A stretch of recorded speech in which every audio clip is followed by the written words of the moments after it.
ലോകം മുഴുവനും ഒരു പന്തിൻ്റെ പിറകെ ഓടിക്കൊണ്ടേയിരിക്കുകയാണ്. ലോകത്തെ ഏറ്റവും വലിയ ഫുട്ബോൾ മാമാങ്കം കത്തിജ്വലിച്ച് നിൽക്കുന്നൊരു സന്ദർഭത്തിൽ കോഴിക്കോട് മാനാഞ്ചിറയിലെ എത്തിയ കവികൾക്ക് എന്താ കാര്യം എന്ന് ചോദിച്ചേക്കാം. സ്വാതന്ത്ര്യ സമര കാലഘട്ടത്തിൽ ഏറ്റവും അധികം സമരത്തിന് ശക്തിയും ഊർജവും പകർന്നത് അക്കാലത്തെ പ്രശസ്തരായ കവികളായിരുന്നു എന്ന് കേട്ടിട്ടുണ്ട്.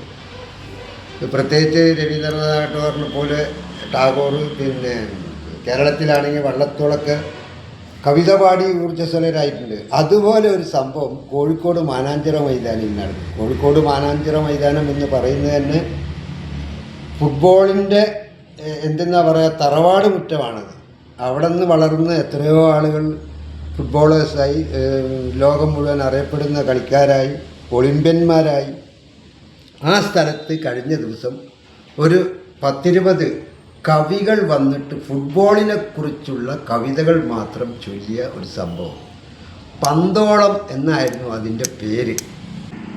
എഴുത്തുകൂട്ടം the commune of letters Kozhikode എന്ന ഒരു സംഘടനയാണ് ഈ ഒരു അത്യപൂർവമായ കാവ്യമേള മാനാഞ്ചിറയിൽ സംഘടിപ്പിച്ചത്. ആ സംഘടന അഖിലേന്ത്യാ തലത്തിലുള്ളതാണെന്ന് കേട്ടത്. അപ്പം എത്രയോ കവികൾ ഈ സംഘടനയിലെ അംഗങ്ങളായിരിക്കാം. ഏതായാലും ആ കവിക്കൂട്ടത്തിന് ഞാൻ ആദ്യമേ നന്ദിയും പറയുന്നു. എൻ്റെ വളരെ അടുത്ത സുഹൃത്തും ഫോക്ലോറിസ്റ്റും സിനിമാ പാട്ട് എഴുത്തുകാരനുമായ ഗിരീഷ് ആംബ്രയാണ് ഈ പന്തോളം ഉദ്ഘാടനം ചെയ്തത്. അതുപോലെ തന്നെ എൻ്റെ ഏറ്റവും അടുത്ത സുഹൃത്ത് വിജു വി രാഘവ് ഇതിൻ്റെ എല്ലാമായി ഓടി നടക്കുന്ന അയാളാണ് ജില്ലാ സെക്രട്ടറി. പിന്നെ എനിക്ക് ഏറ്റവും പ്രിയങ്കരനായ റോയി കാരാത്ര. പിന്നെ മറ്റ് കവികളെ എനിക്ക് കണ്ടും കേട്ടും പരിചയമുള്ളവരാണ്. അപ്പോൾ അവരുടെ ഇത്രയും വലിയൊരു സംഭവത്തിന് സാക്ഷ്യം വഹിക്കാൻ സാധിച്ചില്ലെങ്കിലും അവരുടെ ഈ ഒരു സാധനം ചെയ്യാൻ സാധിച്ചൊരു സന്തോഷം. ഏതായാലും അതിൽ പങ്കെടുത്ത എൻ്റെ അയൽവാസി കൂടിയായ ബിജുവിൻ്റെ വീട്ടിൽ പോയിട്ട് ബിജു അന്ന് ഈ കാവ്യമേളയിൽ ചൊല്ലിയ കവിത കവിയുടെ മുന്നിൽ ഞാനൊന്ന് ചൊല്ലി നോക്കുക എന്നുള്ളതാണ് എൻ്റെ ഒരു ആഗ്രഹം. ഏതായാലും ഞങ്ങൾ ബിജുവിൻ്റെ വീട്ടിലേക്ക് ക്യാമറ കൊണ്ട് പോവുകയാണ്. കേരളത്തിൽ തന്നെ ആദ്യമായിട്ടായിരിക്കും ഒരു ലോക ഫുട്ബോളിൻ്റെ സമയത്ത് പല സംഗതികളും ഞാൻ കണ്ടിട്ടുണ്ട്. പക്ഷെ ആദ്യമായിട്ട് കവികളിരുന്ന് കവിത ചൊല്ലുകയും അത് മാനാഞ്ചിറ മൈതാനാവുകയും ചെയ്ത് അതിൻ്റെ ആ ഒരു ബുദ്ധിയായിട്ടല്ലേ. സത്യം പറഞ്ഞാൽ ഞങ്ങളുടെ എഴുത്തുകൂട്ടം കോഴിക്കോട് സംഘടനയാണ്. എഴുത്ത് മേഖലയിൽ എഴുതി വരുന്ന ആളുകളും എഴുതി തെളിഞ്ഞ ആളുകളൊക്കെ കൂട്ടായ്മയുള്ളത് കേരളത്തിൽ മുഴുവനുണ്ട്, ഇന്ത്യയിലുണ്ട്. ഇന്ത്യക്ക് പുറത്തായിട്ടും അതിൻ്റെ സംഘടന വലിയ രീതിയിലുള്ള വലിയ സംഘടനയാണ്. അപ്പോൾ കോഴിക്കോട് അതിൻ്റെ സെക്രട്ടറി ഞാനാണ്. പ്രസിഡന്റ് പ്രശസ്ത ചിത്രകാരനൂടെയായ റോയ് കാരാത്ര. അപ്പോൾ നമ്മൾ എന്തെങ്കിലും ഒരു പരിപാടി നടത്തണം എന്നതിൻ്റെ ഭാഗമായി ചിന്തിച്ചതിൻ്റെ ഭാഗമായിട്ടാണ് നമ്മൾ ഈ ലോകകപ്പ് ഫുട്ബോളിനെ ബേസ് ചെയ്തുകൊണ്ട് പന്തോളം കവിതാ ഫെസ്റ്റ് എന്ന രീതിയിൽ ഒരു ആശയം മുന്നോട്ടെത്തി. അപ്പോൾ അത് പത്രത്തിലൊക്കെ കൊടുത്ത് പരസ്യം ചെയ്ത് ഒരുപാട് പേര് വിളിക്കുകയൊക്കെ ചെയ്തതിൻ്റെ ഭാഗമായിട്ടാണ് നമ്മൾ മാനാഞ്ചിറ ഓപ്പൺ സ്റ്റേജിൽ വെച്ചിട്ട് ആ പരിപാടി ഗിരീഷ് ആംബ്രാണ് ഉദ്ഘാടനം ചെയ്തത്. പ്രശസ്ത ഫോക്ലോറിസ്റ്റും ആക്ടിവിസ്റ്റുമായ ഗിരീഷ് ആംബ്രാണ് ആ പരിപാടി ഉദ്ഘാടനം ചെയ്തത്. അപ്പോൾ അവിടെ തന്നെ വെച്ച് നടത്താനുള്ള തീരുമാനം എന്ന് പറയുന്നത് ഒരു കാലത്ത് ആ മാനാഞ്ചിറയുടെ കിഴക്ക് ഭാഗം റോഡും അതിനോട് ചേർന്ന ഒരു വലിയ ഗ്രൗണ്ടായിരുന്നു. എനിക്ക് തോന്നുന്നത് സ്റ്റേറ്റ് ഫുട്ബോൾ ടൂർണമെന്റ് തുടങ്ങിയുള്ള ഒരു സ്ഥലമാണ്. അപ്പോൾ അത് എത്രത്തോളം ജനങ്ങളിലേക്ക് എത്തിക്കാൻ പറ്റും എന്നുള്ളതിന്റെ ഭാഗമായിട്ടാണ് ചെയ്തത്. എന്തായാലും വളരെ നല്ല റെസ്പോണ്ടായിരുന്നു. ഒരുപാട് ആളുകൾ, വേദിയിലിരിക്കുന്ന ആളുകൾ പോലും വന്ന് കവിത ചൊല്ലി നല്ല വാർത്തകളൊക്കെ നല്ല വാർത്തകളൊക്കെ ഉണ്ടായിരുന്നു. അതാണ് അതിന്റെ തുടക്കം. അപ്പൊ അതില് അതെ അതെ അതെ അത്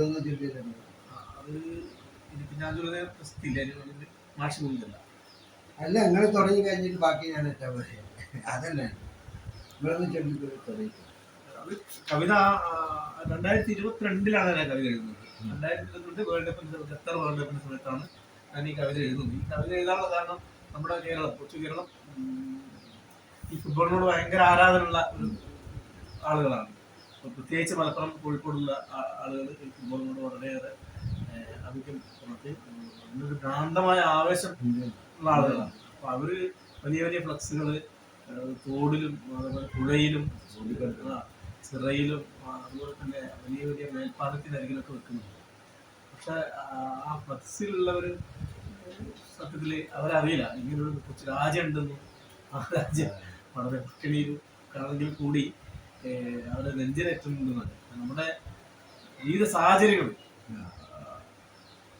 അത് അതിന്റെ കാഴ്ചകളാണ് ഞാൻ അതിന് പറയാതെ പറഞ്ഞത്, കവിതയിൽ പറയാതെ പറഞ്ഞത്. ഫ്ലക്സൊക്കെ വെക്കുന്നുണ്ടെങ്കിൽ കൂടി ആ ഫ്ലക്സിലുള്ള ഇടങ്ങളിലുള്ള അവർ കാണാത്ത കാഴ്ചകളെ കൊണ്ടുവരാനുള്ള ഉദ്ദേശമാണ് കവിത. എന്തായാലും നല്ല റെസ്പോൺസ് കലാകഭൂമിയിൽ ആ സമയത്ത് പ്രസിദ്ധീകരിക്കുകയും ചെയ്ത കവിതയായിരുന്നു. ആ ഫുട്ബോൾ സമയത്ത് ഒരുപാട് പേരാട്ടവരെ വിളിക്കുകയും ചെയ്യുന്നുണ്ട്. ഇപ്പോഴും അതിന് പ്രസക്തി ഉണ്ട് എന്നതുകൊണ്ടാണ് വീണ്ടും ഞാൻ ആ കവിത ഫ്രീക്കിംഗ് എന്നാണ് കവിതയുടെ പേര്. പിള്ളേർ ചെല്ലുന്നില്ല, പക്ഷെ ബാക്കി ചെല്ലണം. മേൽപ്പാലത്തിന് ഇരുപുറവും നിന്ന് നസീം നെയ്മറും കണ്ണുകളിൽ വൈരം നിറയ്ക്കുന്നു. മേൽപ്പാലത്തിനടിയിലേക്ക് അവർ നോക്കുമോ എന്ന് ഞാൻ ഭയക്കുന്നു. ഓക്കെ, അങ്ങനെയാണ് ആ കവിത സ്റ്റാർട്ട് ചെയ്തത്. മാഷി വിട്ടു. ഞാനത് വായിക്കുന്നുണ്ട്, പിന്നീട് എനിക്ക് ഓർമ്മയില്ല. അപ്പൊ ഫുട്ബോളിൽ ഇത് വന്നപ്പോഴാണ് എനിക്ക് ഓർമ്മ. അതായത് നിങ്ങൾക്കും കൂടി വേണ്ടി ഞാനാണ് മേൽപ്പാലത്തിന് ഇരുപുറവും നിന്ന് മെസ്സിയും നെയ്മറും കണ്ണുകളിൽ വൈരം നിറയ്ക്കുന്നു.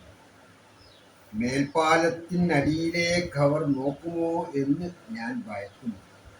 പുഴ ഒടുവിൽ പുറംതിരിഞ്ഞു നിന്ന് മെസ്സിയും നെയ്മറും ഇല്ലാത്തൊരു പന്തിനെ തൊഴിക്കുന്നു.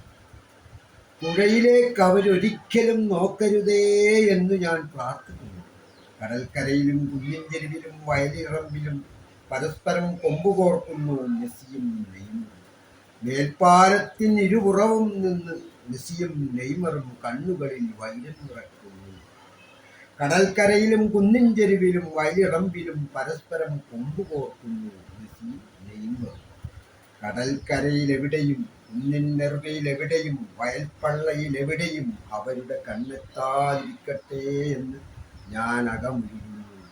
കടൽക്കരയിലെവിടെയും കുന്നിൻ നെറുകയിലെവിടെയും വയൽപ്പള്ളയിലെവിടെയും അവരുടെ കണ്ണെത്താതിരിക്കട്ടെ എന്നു ഞാൻ അകമുരുകുന്നു.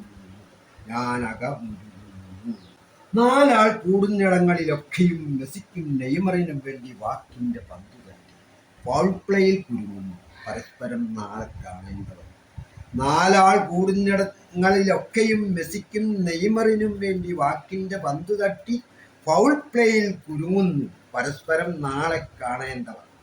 ആരാകാശം തൊടുമെന്ന് പന്തയം വെച്ച ആരാധകർ കളിഭ്രാന്തിൽ പരസ്പരം മറക്കുന്നു.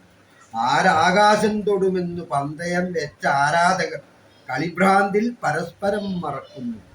ചൂടും മുടിക്കുമീ ജാതി മതകോമരങ്ങൾ വാഴുമീ മണ്ണിലൊരു 11 പേരെ തികയ്ക്കാനില്ലാതെ ഞാനും എൻ്റെ രാജ്യവും മൂവർണ്ണക്കൊടിയെ നെഞ്ചേറ്റുന്നു.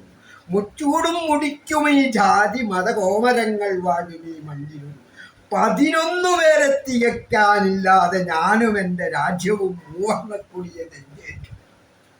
നന്ദി എന്നോ ആരോ കൊത്തിവെച്ചൊരക്ഷരത്തിൻ ഗരിമയിൽ, നന്ദി എന്നാരോ കൊത്തിവെച്ചൊരക്ഷരത്തിൻ ഗരിമയിൽ ആ മാമാങ്കത്തിലൊരിടം കിട്ടിയെന്നാരോ സ്റ്റാറ്റസ്, ആ മാമാങ്കത്തിലൊരിടം കിട്ടിയെന്നാരോ സ്റ്റാറ്റസ്.